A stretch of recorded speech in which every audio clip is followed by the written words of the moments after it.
Fala galera, sou o Arthur, trabalho no time de Growth e vou estar fazendo o Lotus Learning de hoje. O tema que eu escolhi é boas práticas textuais. Eu escolhi esse tema porque o Johnny estava com aquela iniciativa de liberar um incentivo para quem escrevesse artigos técnicos, os devs, né? E eu, em princípio, tinha pensado nessa apresentação para ajudar a galera que ia entrar nessa empreitada. Mas, mesmo que ninguém faça essa empreitada, eu acho que esse tema acaba sendo útil para várias outras coisas, né? Comunicação em geral, escrita de textos fora do trabalho, tudo que é relacionado à comunicação e à linguagem. Eu vou estar falando de umas coisas bem básicas aqui, mas vou estar levantando questões sobre essas coisas bem básicas que todo mundo, por ser falante, falar e se comunicar, meio que já tem isso inerentemente sabido dentro do corpo. Mas pensar sobre essas coisas que para a gente são inconscientes e acabam saindo porque a gente se comunica, elas acabam despertando o que o pessoal chama de consciência linguística. Basicamente, tipo, se tu entende como o processo de comunicação funciona, tu consegue se comunicar melhor, sabendo sobre eles. Os temas que eu vou abordar aqui para poder ilustrar esse tema maior são divididos em 4 aqui. Eu vou falar sobre o ato de comunicação, num jeito geral, aqui no início. Depois eu vou mostrar alguma coisa sobre os modelos de comunicação. Vou falar sobre fatores de textualidade, que são as coisas que determinam como é que um texto se produz, né? Texto no sentido de fala, de comunicação, de informação sendo passada. E ao final vou retomar tudo isso aí e indicar algumas boas práticas que podem ajudar o pessoal a escrever melhor. Vamos lá então para o primeiro ponto aqui, o ato de comunicação. Trouxe aqui um esqueminha básico de modelo de comunicação, que eu trouxe na outra apresentação que eu fiz também, que é um dos modelos mais aceitos de gerais sobre como a comunicação funciona. Basicamente tem um brodinho aqui que quer dizer alguma coisa, é o emissor da comunicação, ou o locutor. Esse locutor, ele pensa em algo que ele quer comunicar, que é a mensagem, e ele quer transmitir essa mensagem para o brodinho que está do outro lado ouvindo, que é o receptor, ou o destinatário, ou o interlocutor. Para poder transmitir essa mensagem para esse brodinho aqui, ele codifica essa mensagem num código. Esse código, por exemplo, para nós aqui é a língua portuguesa, numa abordagem mais superficial, assim.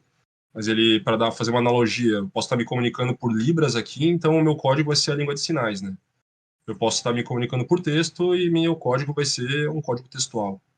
Eu posso estar me comunicando por sinais de truco e, sei lá, piscada vai ser um código para significar alguma outra coisa que é a mensagem, né? Então o código ele tem essa aparência. O referente é sobre aquilo que a mensagem fala, ou sobre aquilo que falamos quando falamos a mensagem. Então, tipo, quando eu estou falando essas coisas que eu estou dizendo aqui nessa apresentação, a gente sabe que o referente é o Lotus Learning e eu estou falando sobre boas práticas textuais. Então, esse é o contexto sobre o qual as mensagens que eu estou passando estão girando em torno. Então, o referente ou o contexto, ele ajuda a situar a galerinha que está aqui participando da comunicação a entender a mensagem melhor. E o canal é o modo pelo qual essa mensagem se propaga. Aqui no caso eu estou usando a voz é um canal, essa voz está sendo gravada e passada aí para vocês pelo Discord, o Discord é um canal também. Mas se, por exemplo, eu escrevi ela num papel, o canal é o papel. Esse esquema básico aqui de comunicação, ele funciona também para os outros modelos. Por exemplo, a escrita. No caso, o emissor seria o cara que está escrevendo, a mensagem é aquilo que ele quer dizer, o referente é sobre aquilo que ele está falando quando ele escreve, o receptor é o brodinho que vai ler aquilo que tu escreveu, o código que tu está usando é a linguagem escrita, numa superfície, né? Isso aqui pode assumir outros graus, que eu vou falar um pouquinho mais para frente. E o canal que está sendo utilizado é um papel. Vou passar para... Agora eu vou falar sobre cada um deles e jogar umas coisinhas para a gente pensar sobre, que podem ajudar a gente na comunicação e, mais especificamente, na comunicação textual, né? Então, o emissor, ele emite aquela mensagem para o destinatário. Então, há uma ligação entre esse e esse cara aqui. Numa linguagem falada, no modelo mais tradicional, onde uma pessoa fala com outra ao vivo, Tu, quando fala alguma coisa, quer falar a mensagem para a pessoa, tu meio que fica monitorando como a pessoa tá recebendo essa coisa que tu tá falando, né? Isso aí se chama de feedback. Então, tipo, o cara faz uma cara de dúvida quando tu fala alguma coisa, tu sacou que ele não entendeu direito o que tu tá dizendo, né? Então, tu tem esse feedback para poder ajustar a tua comunicação na medida em que tu se comunica com ele. Por que que eu trouxe isso aqui para prática textual?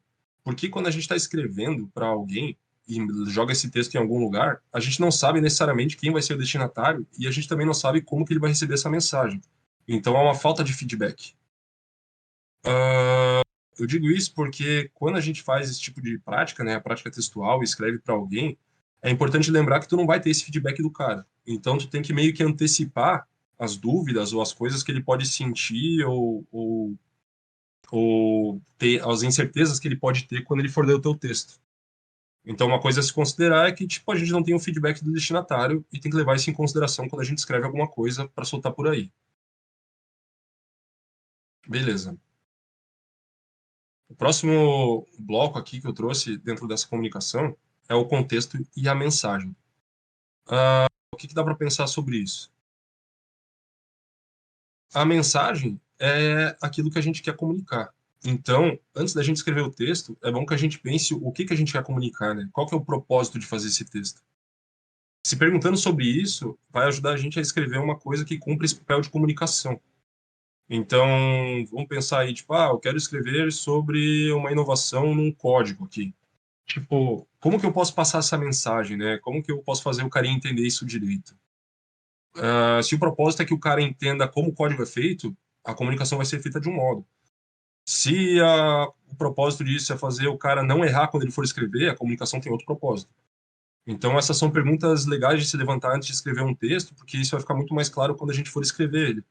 E vai, tipo, fazer a gente travar menos e fazer o texto ficar mais inteligível para quem for ler, né? O contexto, que é aquilo sobre o que a gente fala, também é muito importante na hora de pensar sobre a comunicação escrita. A gente não sabe quem vai ser o destinatário, mas a gente consegue meio que intuir para quem que ele vai ser, dependendo do tema que a gente fala, né? Então, quando a gente escreve essa mensagem que a gente quer fazer, esse texto que a gente quer escrever, a gente tem que pensar, o destinatário ele tem o contexto necessário para entender a mensagem? Então, tipo, pô, tô falando com um dev, eu consigo falar sobre assuntos que dev vai manjar, porque ele tem esse contexto de desenvolvedor, né? Provavelmente, se um cara ligado à área do marketing, que nem eu, for ler um texto feito para dev, eu não vou ter o contexto necessário para entender isso. Então, saber para quem a gente está escrevendo ajuda a contextualizar o tema que a gente vai escrever, para poder saber se o cara tem ou não tem aquilo que é necessário para poder entender o que a gente está falando. E se ele não tiver, é importante lembrar de situar ele, né? Nem que seja fazendo um preâmbulo, etc. Então, tipo, estou escrevendo para uns dev nível hard aí. Então, eu consigo pular uma série de preâmbulos que uma pessoa que seja um júnior, que não entende direito do negócio, precisaria de uma introdução para poder entender a mensagem final que tu quer passar. Então é necessário ficar atento para ver se, tipo, a pessoa que vai ler isso está contextualizada, ela tem o contexto necessário para entender isso? Se não tem, será que é bom que a gente forneça isso? Ou a gente pressupõe que a gente quer que ela tenha esse contexto para poder ler o texto que a gente está escrevendo, né? Então são perguntas que a gente faz. Trouxe agora os outros elementos aqui da comunicação, que são os canais e o código, que também tem algo para se pensar sobre isso quando a gente escreve. É, O código, como eu disse, num conceito mais superficial, ele é o modo que a gente traduz essa mensagem que está na nossa cabeça que a gente quer passar para o destinatário. Então, no nível bem superficial, a gente está falando da língua portuguesa, tá ligado? Mas o código também, ele vai além disso. Se a gente está usando palavras que são muito específicas para um segmento de profissão, tipo, sei lá, daily, sprint, retrô, review, são todos códigos que fazem parte da galera que está ligada no método ágil e no metodologia Scrum, né? Então, tipo, tu usar esse tipo de código para um cara que está fora desse meio, ele vai ficar sem compreender o que é. Então, é sempre bom se perguntar. A gente faz isso também em níveis gerais, assim, quando a gente fala com uma pessoa mais velha, a gente não usa muitas gírias que são de pessoas novas, porque a gente sabe que ele não vai entender, porque ele não tem esse código em comum com a gente. Então, para escrever o texto, tu tem que pensar se o carinha vai ter o código que tu tá utilizando. Então, pensando, tipo, cara, se eu usar essa palavra aqui, ele vai entender ou ele vai precisar de um contexto para isso? Eu vou precisar explicar o que essa palavra significa. Tudo isso meio que gira em torno daquilo, né? Tipo, o destinatário é quem, né? Ele tem qual contexto? Então, qual é o código adequado para poder falar com ele? Isso é muito importante de levar em consideração quando a gente vai escrever o texto. E por último aqui, o canal. Pô, o canal tem alguma particularidade que devemos prestar atenção? O canal, no geral, é o meio pelo qual a mensagem se propaga, né? Mas, por exemplo, se eu estou mandando uma mensagem no ambiente de bar onde tem uma música muito alta, o canal ele é prejudicado por ruído, então talvez eu tenha que falar alto. Talvez eu não consiga contar uma história com tantos detalhes porque eu vou estar gritando, né? Então, levar esse canal em consideração é importante. Então, tipo, a gente está escrevendo numa plataforma que permite o uso de imagem. Então, tu consegue usar a imagem e isso vai, tipo, de algum modo modificar o modo que tu escreve essa mensagem para o destinatário. O texto que a gente está escrevendo tem um limite de 1.000 caracteres. Então, tipo, a mensagem vai ter que se adequar a esse canal para poder ser passada. Acho que desses elementos que configuram a comunicação e o ato de se comunicar, são essas coisas que eu tinha para trazer aqui. Vou passar para o próximo ponto aqui, que são modelos de comunicação, que basicamente ele aborda que a humanidade, por estar se comunicando há muito tempo e estar vivendo em sociedade, ela desenvolveu certos modelos de comunicação ou gêneros de comunicação que pressupõem certas regras para a gente poder se comunicar e ser entendido, né? Por exemplo, tipo, trouxe exemplos aqui no próximo slide. Um gênero textual pode ser, tipo, sei lá, um cumprimento. A gente chega e fala, bom dia. E a pessoa responde, bom dia. Tipo, tu não tá de fato desejando um bom dia para a pessoa, tu tá querendo iniciar uma comunicação ou ser cortês, com a função de cordialidade. Então é um rito que tu obedece quando tu faz essa comunicação e tu espera que a pessoa que tá falando contigo obedeça também. Então, sei lá, o papo de elevador. Tu tá conversando com um carinha que tu cruza todo dia dentro do elevador, tu vai puxar um papo, falar sobre o clima, tu vai falar sobre futebol, falar sobre umas coisas meio por cima, assim, meio superficiais, que são inerentes às regras desse tipo de comunicação de papo de elevador. Tu não vai puxar um assunto e falar, tipo, porra, minha família tá com minha avó lá, ela tá passando mal e ela tá doente e acamada. Tipo, não é adequado falar isso num papo de elevador. E até é meio estranho que a pessoa fale, né? Então, tipo, tu espera que quando tu entra num papo de elevador, a pessoa não vai entrar nesse tipo de papo mais profundo que não tem cabimento nesse tipo de gênero textual, gênero comunicativo que é o papo de elevador.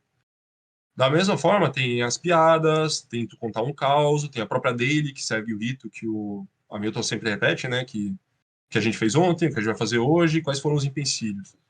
Falar sobre outras coisas é pro momento após a daily, porque a daily tem esse rito e tem essa função e essas regras que estão inerentes a esse tipo de comunicação. Indo um pouco além, as práticas textuais, elas também têm esses certos ritos e essas certas regras que a pessoa que está lendo espera. Por exemplo, a notícia, que ela tem uma função de informar, ela tem esse modelo aqui, em que, sei lá, abre com uma manchete que fala sobre algo que chama atenção, e dentro dessa notícia, o repórter tenta ilustrar essa manchete com dados que relatem um fato ocorrido, né? Então, quando tu lê uma notícia, tu espera encontrar essas informações. Tu espera encontrar aqui, tipo, o que que é o centro molhado, que problemas que persistem, por que que esses problemas persistem, o que que isso tem a ver para poder estar sendo mostrado no jornal.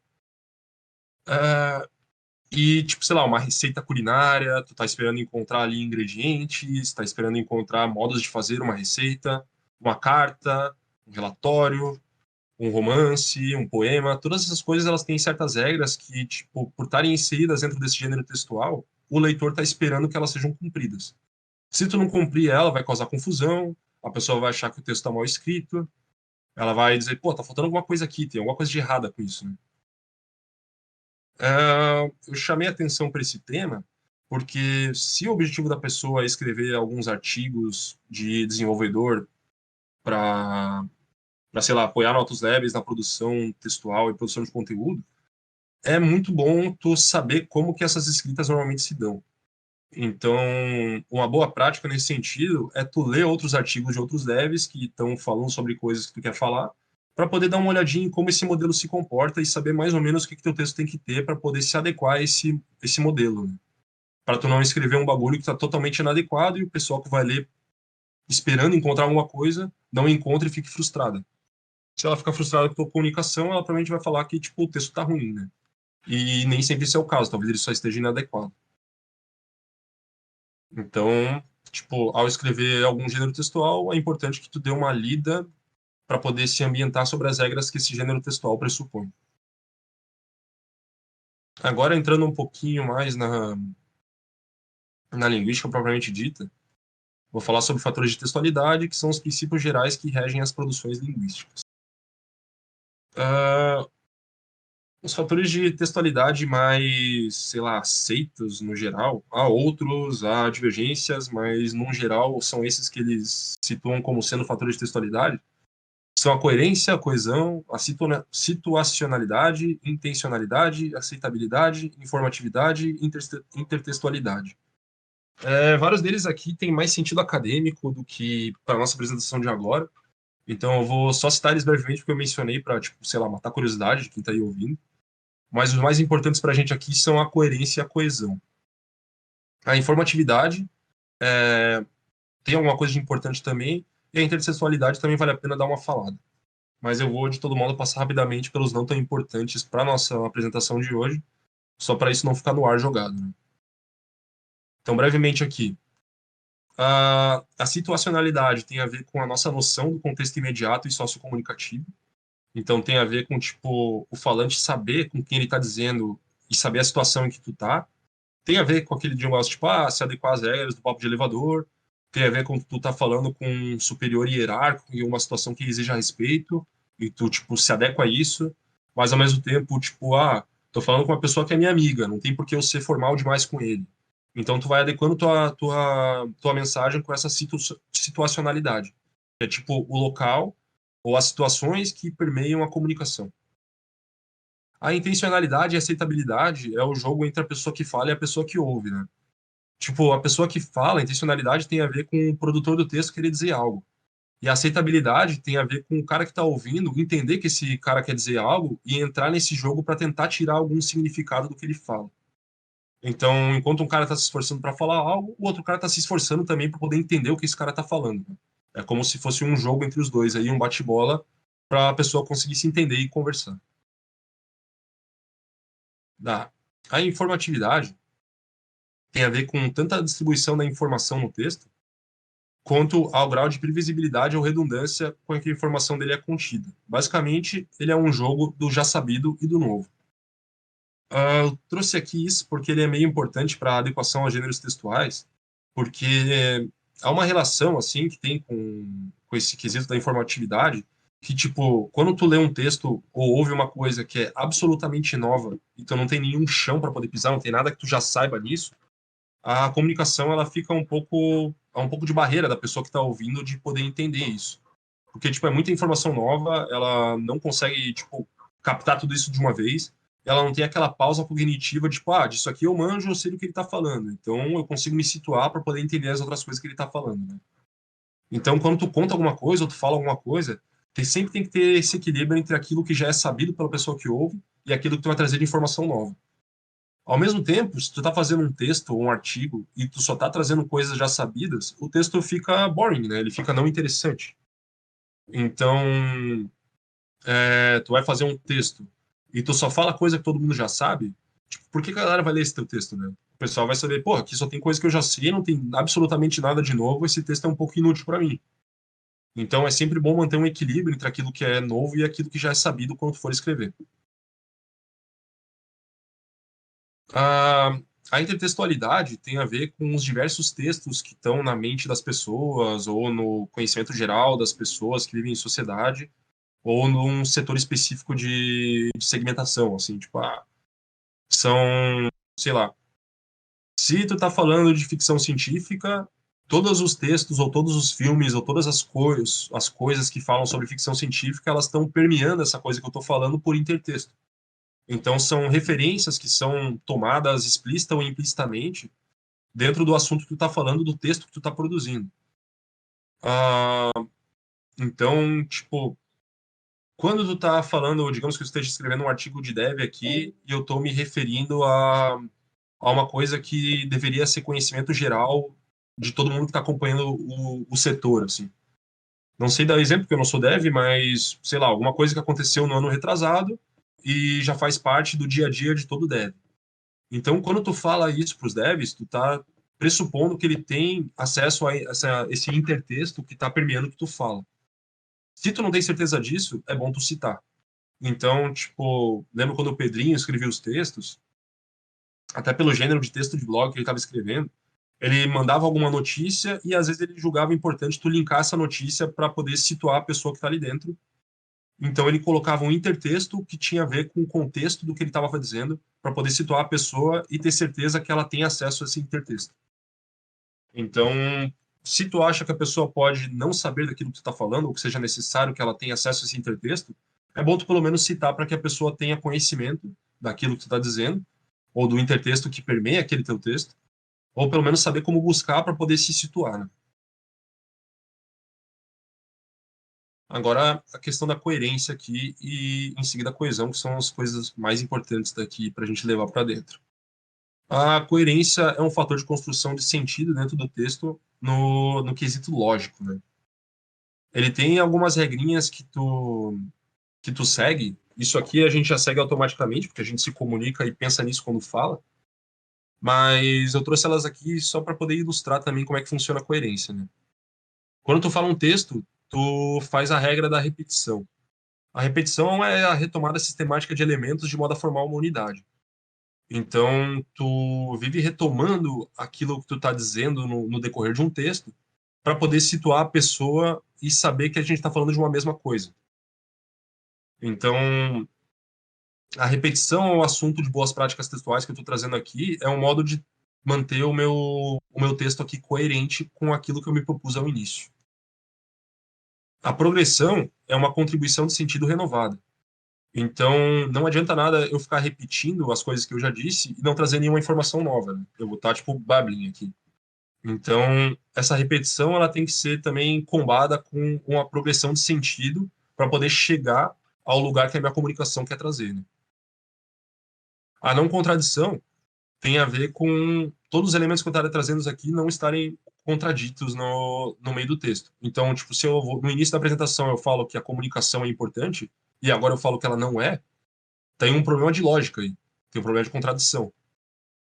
É uma coisa que a gente tem que se atentar quando a gente escreve o texto para a pessoa não achar essas contradições dentro do que a gente está escrevendo, que vai fazer ela duvidar ou não entender o sentido daquilo que está dizendo. E a relação é a articulação entre os fatos e os conceitos do texto, é o encadeamento dessas coisas que tu traz. Então, todo mundo que se comunica e quer argumentar alguma coisa acaba lidando com todos esses conceitos, principalmente com a relação das coisas que tu está dizendo, de modo a dizer que, tipo, uma coisa que eu falei tem a ver com a próxima coisa que eu vou falar, e tudo tem relação com o meu tema principal aqui, que é tentar ajudar vocês indicando boas práticas textuais. Então, são coisinhas que, quando tu lê o texto, é bom tu ver se o teu texto está coerente ou não, para não causar um problema de comunicação, para não deixar o teu texto ilógico, né? Aqui eu trouxe alguns exemplos básicos de não coerência, só para poder ilustrar um pouco. Nessa frase aqui, a pessoa diz que estão derrubando muitas árvores e por isso a floresta consegue sobreviver. Tipo, há um problema de coerência aqui. Porque, tipo, logicamente, tu tá derrubando muitas árvores, não tem uma relação direta da floresta conseguir sobreviver, porque tu tá derrubando as árvores que fazem a floresta, né? Então, isso aqui é não coerente. Aqui tem outro. Podemos notar claramente que a falta de recursos para a escola pública é um problema. O governo prometeu e cumpriu. Trouxe várias melhorias na educação e fez que os alunos que estavam fora da escola voltassem a frequentá-la. Isso trouxe várias melhoras para o país. Então, no início, eu disse que a falta de recurso é um problema.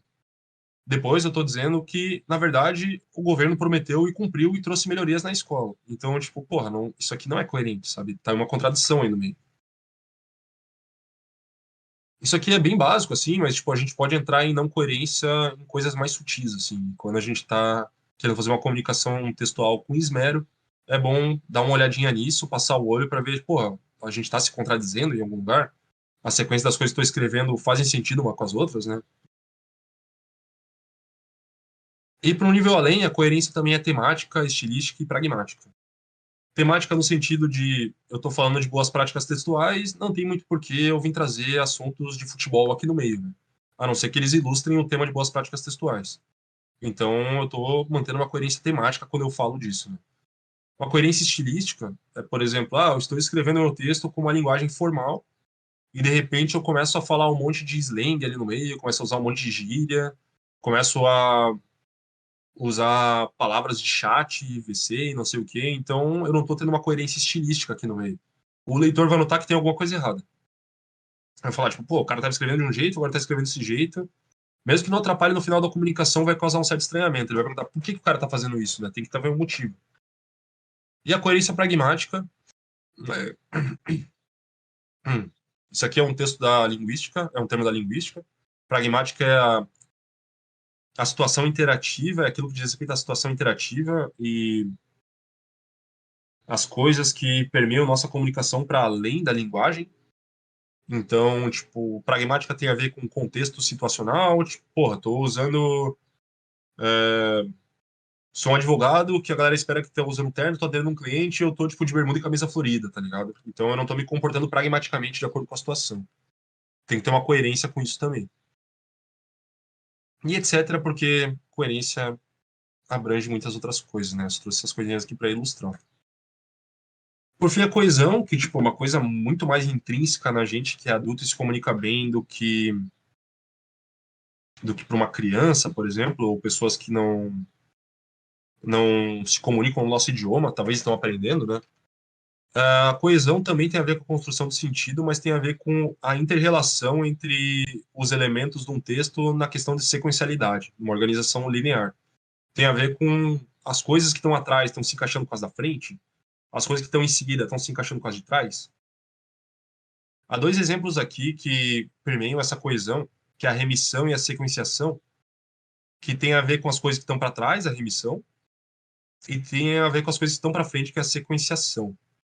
Então, a remissão é quando tu se refere a alguma coisa que já foi falada. Tipo, como eu disse na apresentação, como eu disse agora há pouco na apresentação, eu eu tô me referindo a algo que pressupostamente foi dito e para poder fazer sentido com aquilo que eu vou dizer em seguida. Então, se eu sinalizo, tipo, acima apresentei dados sobre tal coisa, e tu olha acima do texto e não tem esses dados, tem um problema de coesão aqui. Você está apontando para algo que não existe. A sequenciação tem a ver com a continuidade do sentido, então o sentido daqui para frente, né? Então, o exemplo que está trazido aqui para sequenciação é a progressão temática. A articulação da informação que eu estou dando, que já foi dada, e a articulação da informação nova, elas têm que ser coesas. Elas têm que fazer sentido entre si. Não tem muito o que falar disso aqui, porque, tipo, coesão é uma coisa que a gente acaba sentindo muito quando se comunica, e é uma coisa que quando a gente falha, nós mesmos percebemos na maioria das vezes, a não ser que esteja muito embananado na cabeça, né? Mas trouxe aqui porque é uma coisa que vale a pena prestar atenção se tu tá querendo fazer um texto bom, né? Então, dito tudo isso aí, eu vou chegar na parte final aqui, que são as boas práticas textuais propriamente ditas, que eu vou dar uma retomadinha naquilo que eu falei e apontar os pontos que eu considero mais importantes para poder escrever um bom texto. Dicas. Ligado à mensagem, tipo, antes da gente escrever o texto ou começar uma comunicação, é bom a gente parar e pensar o que que a gente quer comunicar, né? Qual que é o propósito do nosso texto? Se a gente pensar bastante sobre isso, ao invés de sair escrevendo, é muito improvável que o nosso texto vá incorrer em erros de lógica, de coesão e de coerência. Se tu sabe do que tu quer dizer e pensa bastante sobre aquilo que tu quer dizer, muito provavelmente esse assunto já vai estar estruturado no teu cérebro de uma forma que vai ser muito mais fácil tu organizar ele em palavras na sequência. Então, antes de sair escrevendo, pensa muito bem, tipo, o que que eu quero escrever? O que que eu quero comunicar com esse texto? Outra coisa para pensar é, tipo, a gente está utilizando um código compatível com o destinatário. Então, sei lá, eu tô me comunicando com o público adulto. Vou usar gíria? Ele vai entender essa gíria? Estou me comunicando com o público de marketing e estou usando gíria de dev, ou vice-versa. Tipo, ele vai entender isso que a gente está falando? Será que a linguagem que a gente está usando é muito específica para essa pessoa? Tem que se atentar muito bem a isso, porque se tu for usar um código que seja imprescindível que eu use essa palavra, porque é a única palavra que significa aquilo que eu quero dizer, é bom que se tu não tem certeza se o cara vai entender, abre um parênteses ali, explica o que que é, ou deixa algum link para o cara poder pesquisar o que seja. De preferência dentro do texto, para o cara não ter que sair do teu texto para pesquisar, né? Ou evite falar palavras que a pessoa pode não entender. O destinatário ele tem o contexto necessário para entender aquilo que a gente fala. Então, tipo, minha comunicação aqui é voltada para um público em geral e não necessariamente para desenvolvedores. É, então, talvez esse cara não tenha um contexto para algumas coisas das que eu quero comunicar aqui dentro desse meu texto, né? Mas não, estou escrevendo só para desenvolvedores. Então, ele já tem o contexto necessário para escrever as coisas que eu vou escrever e eu pressuponho que ele tem. Então, eu já posso ir direto ao ponto. São coisas a se considerar na hora de escrever. Pensar para quem que tu está escrevendo, aquilo que tu quer dizer, para saber se ele tem o contexto para entender aquilo que tu está dizendo, né? A gente está de acordo com as regras relativas ao gênero textual que estamos utilizando. Então, sei lá, estou escrevendo um artigo técnico aqui. Será que cabe a gente escrever uma piada aqui dentro? Será que cabe a gente começar com uma headline engajante de copy, sendo que meu propósito, na verdade, é informar alguma coisa?